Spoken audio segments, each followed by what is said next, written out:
হ্যাঁ, আমার জন্মগ্রাম বল্লভপুর। বল্লভপুরের খন্দকার মোহাম্মদ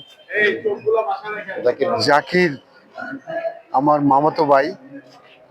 তিনি একজন ব্যবসায়ী, খন্দকার জাকির মহাজন।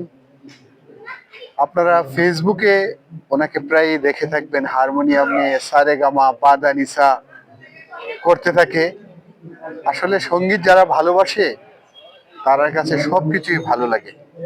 আমরা যেহেতু শিল্প সাহিত্য সংস্কৃতিকে ভালোবাসি, আমরা জানি সঙ্গীত সাধনা খুব কষ্টের একটি বিষয় এবং একদিনে তা সম্ভব নয়।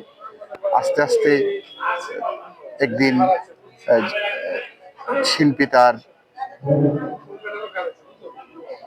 ইস্পিত লক্ষ্যে পৌঁছে যায়।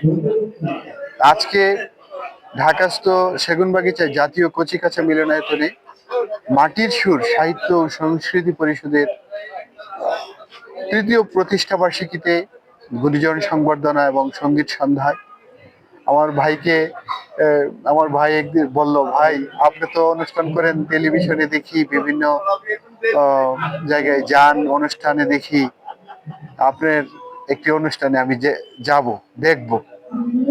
তো ভাইকে বললাম গত 2 দিন আগে যে শুক্রবারে একটা সঙ্গীতের অনুষ্ঠান আছে, তুমি যেহেতু ভাই সঙ্গীত ভালোবাসো, তুমি আসতে পারো, উপভোগ করতে পারো। তখন জাকির ভাই বললেন, ভাই তোমাকে অনেকদিন ধরে দেখি না, আমি আসবো। কষ্ট করে এসেছে, অনুষ্ঠান উপভোগ করেছে। আজকের অনুষ্ঠানে আমি বিশেষ অতিথি ছিলাম। ভাই আশা করি অনুষ্ঠানটি উপভোগ করেছে। আপনারা যারা আমাদেরকে দেখছেন, দুই ভাইকে একসাথে একই গ্রামের, আমরা মামাতো ভাই সম্পর্কে, খন্দকার জাকির মহাজন,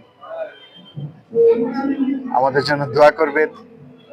খন্দকার জাকির মহাজন যেন একজন ভালো ব্যবসায়ী হিসেবে নিজেকে আত্মপ্রকাশ করতে পারে, সৎ ব্যবসায়ী হিসেবে আত্মপ্রকাশ করতে পারে, এবং তিনি যেহেতু সঙ্গীত সাধনা করেন, তার সঙ্গীত সাধনায় যেন আল্লাহ পাক রহমত দান করেন।